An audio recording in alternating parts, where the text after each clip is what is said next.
Lots to catch up on the world of sports.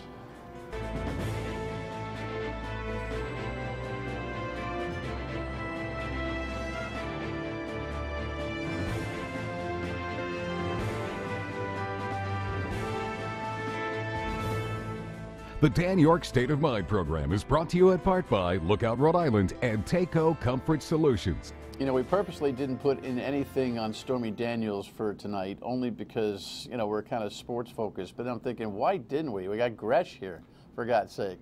So obviously we're going to start with that, even though I don't have, you know, that's all tomorrow. We've got analysis on the Bolton NSA appointment, Stormy Daniels, the serious stuff that goes on with the marching over the weekend in so many cities where the young people have kind of made their claim and put their stake in the ground on gun safety issues and school safety issues and the like.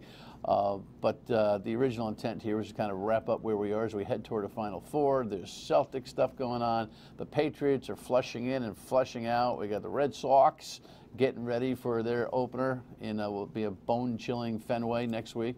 So let's just get to it. Nice to have you, and thanks for joining me on this Monday evening.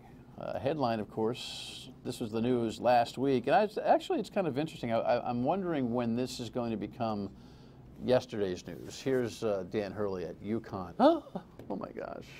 The basketball, capital of college basketball, and you know, just it reinforced the decision I made. This is you know, this amazing. It's a wow moment in my career. You talked about like the bittersweetness yesterday. Now that this is done and you're the new UConn coach, pure excitement. Yeah, I mean, pure excitement. I mean, look around at this place, and you know, the tradition, the banners. Having played in the Big East, you know, playing in the Big East, I know what this place is all about. Now, the original headline was Thor Bjorn, the athletic director, that Gresh is obviously very familiar with, and he's been a longtime friend of mine. Full disclosure, I am on the URI payroll when it comes to public address there at the ball games. How are you, buddy? I'm good. I love how Dan Hurley just looks off into space when talking to people. It's kind of funny. Yeah. It's like he's waiting for Tom Werner to wave at him, the way that Tom Werner waved at Ray Charles up at Fenway. Yeah. I don't know. It might be the eyesight issue. I don't really know. I don't know. The lights. Know. I know Karakis is like 6'3", so that thing might have been. He's not like one of those guys. You know, I always have a little bit of distrust for people who can't look you in the eye when they speak to you. But he's not like that. No. In a group, he's like that. Yeah. One-on-one, he's and Dan has expressed his interest, desire to come here and have at least one more interview, conversation regarding his tenure at URI. I'm hoping that happens this week or next. I'm guessing. The transition to UConn is going to get pretty heady for him pretty quickly. You would think so. They have internal stuff they have to deal with before he can really move on to do his job. At UConn. At UConn. Right. I mean, they've got to figure out what they're doing with Kevin Ollie. That's going to affect their resources. And then he's got to get on whatever recruiting class, however he's going to go about recruiting UConn. I think it'll be different than the way he recruited URI. So Kevin Ollie, remember, being a non-sports, is the former standout All-American that played at UConn, who came back to coach the team and who's run into some turbulence, and they've got litigation going on. So it's a little bit of a mess over there, right? I mean, they're trying to fire Ollie for just cause so they don't have to pay him the $10 million remaining, saying that he knew what was going on within this latest investigation into the athletic department. And of course, with this is it part of the federal probe? No, it's the NCAA probe, and that's what I was going to get to. Is that, you know, I'm sure the feds will maybe look as well. I mean, the reason that the feds ended up getting involved in this college basketball deal was because they were trying to really take down the shoe companies, and they found one snake who was the go-between between some coaches and shoe companies, and this guy was like, well, you want to see how it really works, then it's mushroomed into what it's mushroomed into. We had Bill Reynolds here last week talking about the shoe companies and the whole mess that could be college basketball here. How deep? We'll get back to Hurley in a second. But how deep do you think this thing could go? Well, I think it will stop with the shoe companies and the people they've already busted, because now the rats are all scurrying from the ship. People are getting their stories straight, and if there isn't the hard evidence, I don't think they can really pinch that many more coaches. But what it might do is actually lead the NCAA to doing something, which, God forbid they do that, and actually look into some of this stuff and see if there were hard and fast NCAA rules that were really violated, that they need to stand up and say, we're not going to take this anymore. The problem is the NCAA takes their check for the NCAA tournament. They look at it and go, yeah, well, all that stuff really doesn't matter to us. Let the feds go handle it. Yeah, it's a break for the NCAA. Yeah, the NCAA. Yeah, the NCAA is nothing more than a money-sucking, lying, fraudulent organization, and you would have coaches that have said that on the record as well, more than just Jim Boeheim, who hates the Sun. You know, this is an opinion show, and opinions offered here are that of the guests and not necessarily the host, the company, the United States of America, or the Soviet Union. If you don't think the NCAA stinks, then you're a communist. By the way. There you go. You feel strongly about the NCAA. Well, because they take their check, and then it's... you mean from the television rights? Well, and all yeah, that? and they do things like this. If a kid can go to the NBA, that's holding the Powerball ticket. So the kid goes and jumps for $25 million after 1 or 2 years. And then the kid doesn't graduate, and then they bust the coach's chops about that kid not graduating and hurting their graduation rate. Like, they don't operate in the 2000s. They operate in the early 1900s, Pollyanna, and the way it should be. I feel like some of the people who've sat here would be all for the NCAA because it's the way it used to be. It was a ripping good yarn. That's that APR thing you're talking about? Well, yeah, there's that. There's the way they calculate. APR is the calculation on how you're doing academically. Right, which I stunk academically. I brought every APR down, but I at least have an idea about it. I am shocked over that. And it's just, the way the coaches can move and the players can't.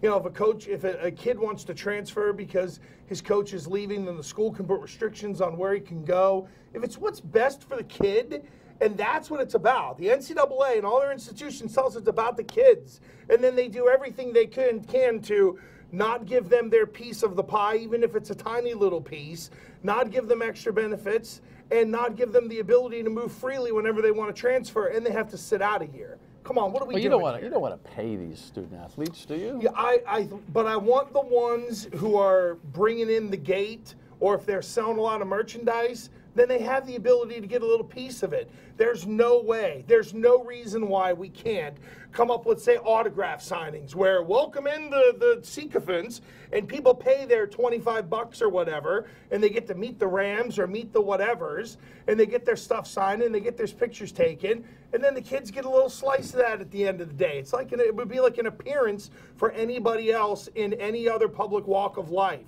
You mean to tell me they can't come up with some sort of structure to allow that to happen? Well, listen, I think stipends for survival. The thing that breaks my heart with college athletes is when you get a kid who comes cross country and comes from a poor background, and their parents can't even come see them play. Yeah.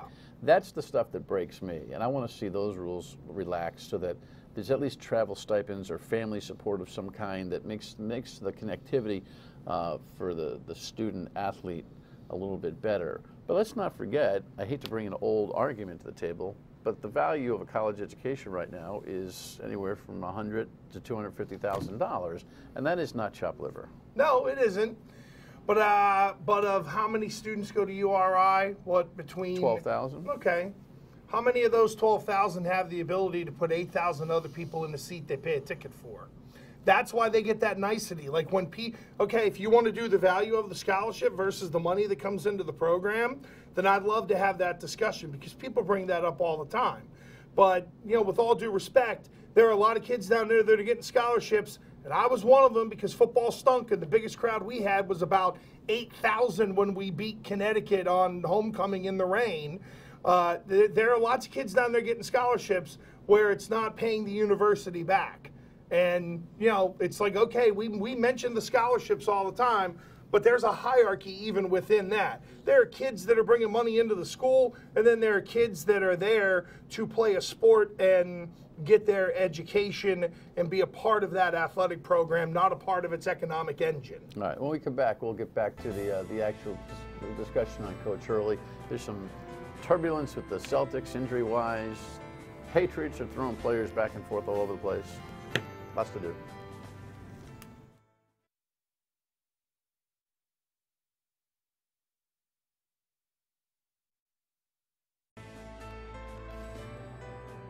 all honesty, I think they got more aggressive offensively. And when when you're aggressive offensively, you get defensive energy. And, and then they had a couple of big time blocks, and we had some missed shots. So I think they got energy off their offense. And most of the time you get energy off your defense. They had a couple of energy dunks, a couple of threes on 50-50 balls. Today it just wasn't meant to be. It wasn't meant to be, and hopefully we can position ourselves to move forward next year if we're fortunate. And there he is, year after year, though. He's put the PC Friars in a spot. And by the way, speaking of the PC Friars, something that we got to do. So we got to get Lex. We got to get Nate Lehman in here, the head coach of the PC Friars hockey team. They went to within 27 seconds and 1 goal of the Frozen Four this past weekend. And they've been performing at a high level, and we don't pay a lot of attention to them. It's amazing. And they lost to Notre Dame, which is just like drinking poison. Yeah, I'm sure that. So they're fantastic, and we got to get them in here someday soon. But it's kind of funny watching Cooley. He's steady as he goes. No rumors surrounding him. Program performs at a, I think, higher level than the original expectations at the beginning of the year. Yeah. And so getting to the show and not getting it done.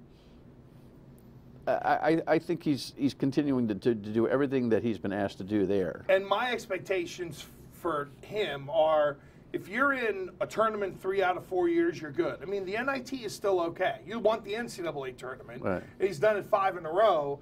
But I think we know that in a program like PC and some of those in the Big East, there might be that, well, we had a big injury, we only made the NIT, and then back to the NCAA tournament.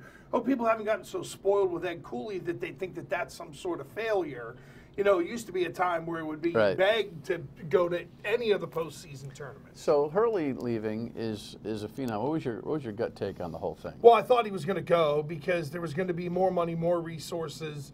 And if you look at the college basketball blue bloods in the NCAA tournament this year, and look why Rhodey lost to Duke, and even Oklahoma, the size was a big issue for Rhode Island. I think at Rhode Island you can maybe get one big guy once in a while, but those big skilled guys are going to go to the UConns and the Dukes and the Kansases of the world. So I think it allows Hurley to recruit another kind of player to even push him further. In a lot of ways, it was a no-brainer. He's 45 years old. He didn't make first-round money the way Bobby Hurley did.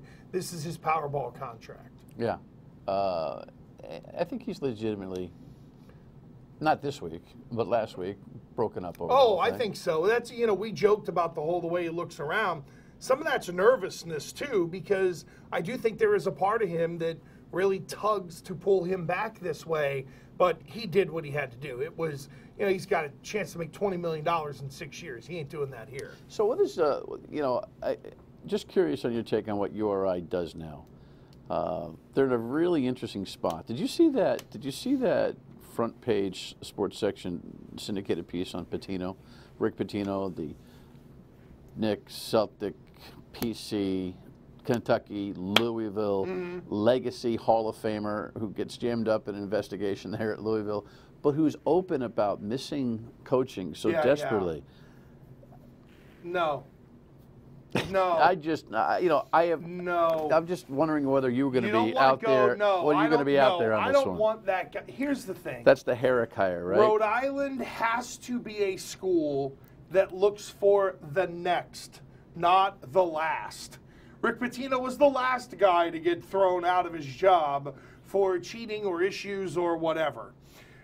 I'm thinking more Swears of... to God he didn't do it. Swears to God. Right. And I'm thinking more of a Nate Oates type at Buffalo. Somebody who is on the rise. Look, the best coaches who have done the best job here. Now, again, it got a little murky with Herrick and DiGregorio because of the Lamar intrusion.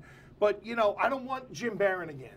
I don't want good and we're building a program and all that Harry High School horse crap that he used to roll out there. Go get me somebody that's going to say, this is what Hurley built and this is where I want to take it to. Not, I'm going to be bigger than the job, because that's what Rick Pitino would be, bigger than the job. Yeah. And he'd remind us all the time.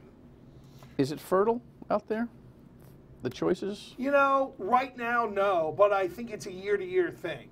You've had some movement a little bit. Like when Louisville came open, the Xavier coach may end up going there. Then who's going to go to Xavier might end up moving around those just below URI A10 level jobs.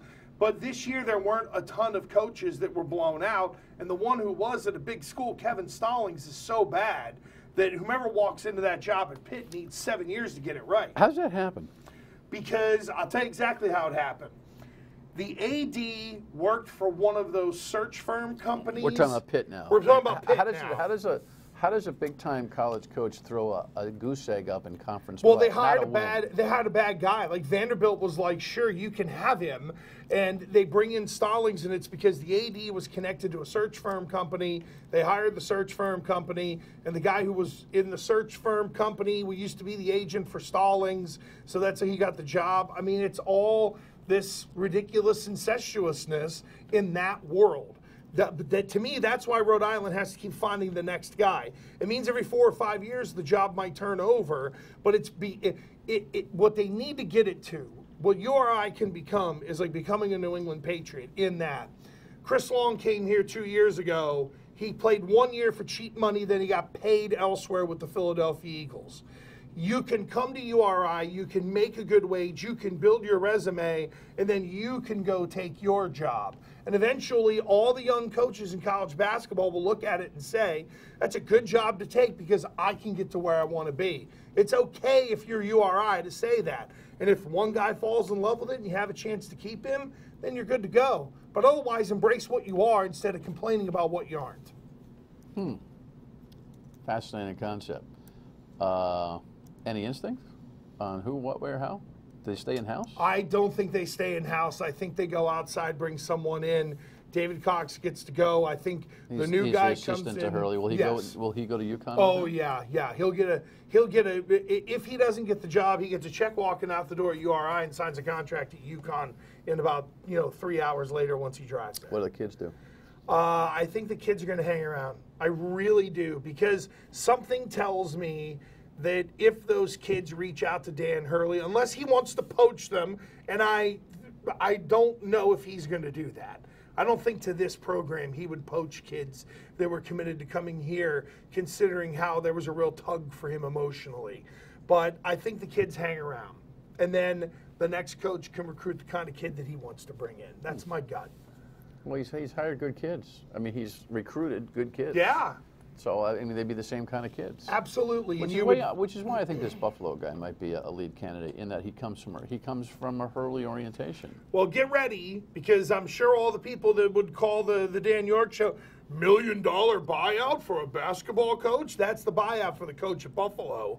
It's $1 million buyout. Well, they're getting 38 studios has crippled us. How can we breathe? Well, they're getting $1 million, and depending on the payout, $1.25 million to $1.5 million for Hurley to leave. Well, that could be spread out a little bit too. How about UConn having the option? Knowing them, they'll take it. I mean, they spread out the old football coach and the basketball coach, so they might go on the old installment plan, like layaway.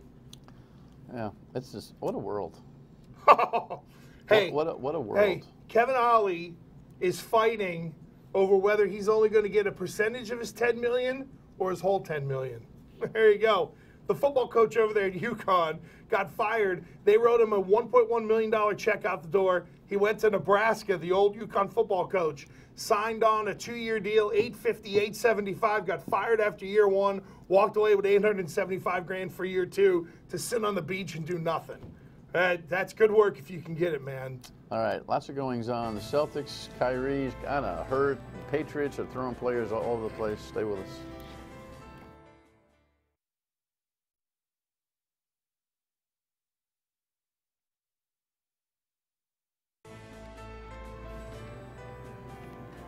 All right, what's going on with Kyrie? What happened? All right, so Kyrie Irving had what the Celtics termed in a unbelievably politically worded press release. Why is an injury update politically worded? Oh, because he had only a minimally invasive procedure, and then they would get back to the timetable. Let's put it this way. The Patricia Morgan campaign should read that press release as to how to just middle everything and to spell right as well. But, they Why are you picking on Patricia for?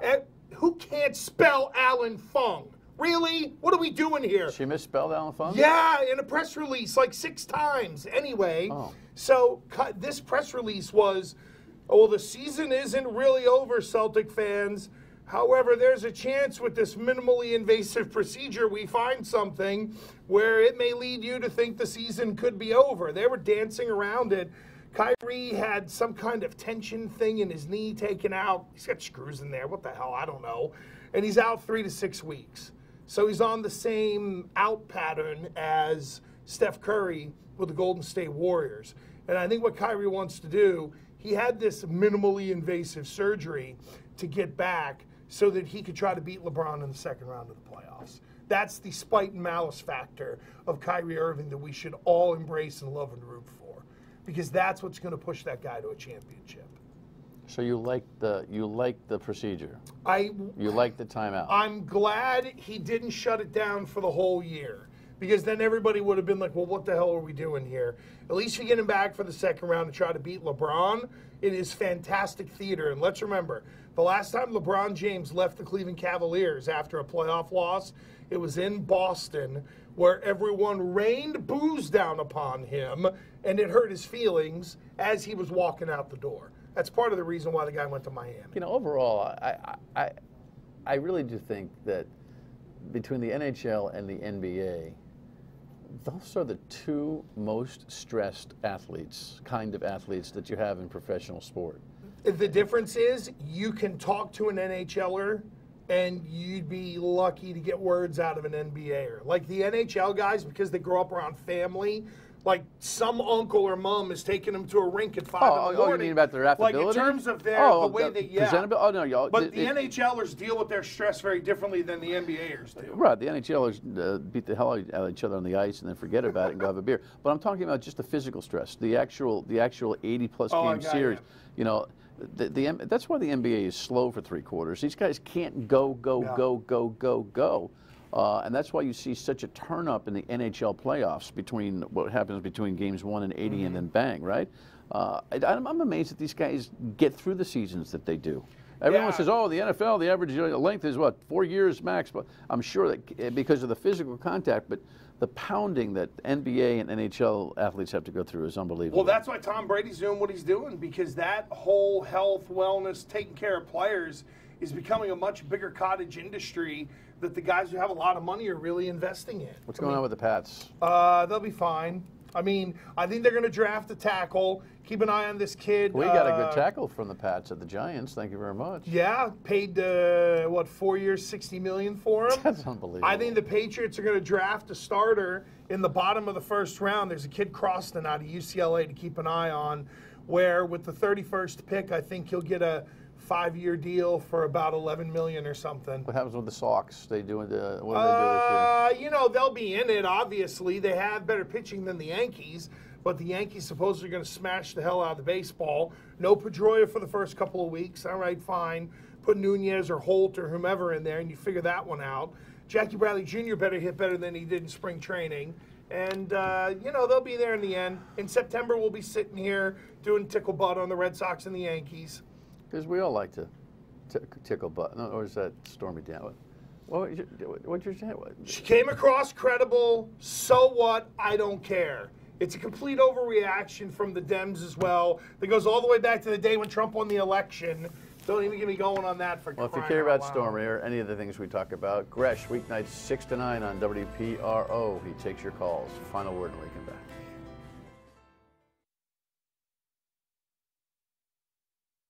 Tomorrow night, Michael Kennedy from Brown University, who might just come here apoplectic about everything from Stormy to Bolton to the walk this weekend in so many cities. He's a serious guy. He'll be serious tomorrow night. See you on the radio at 3 on WPRO. Bye.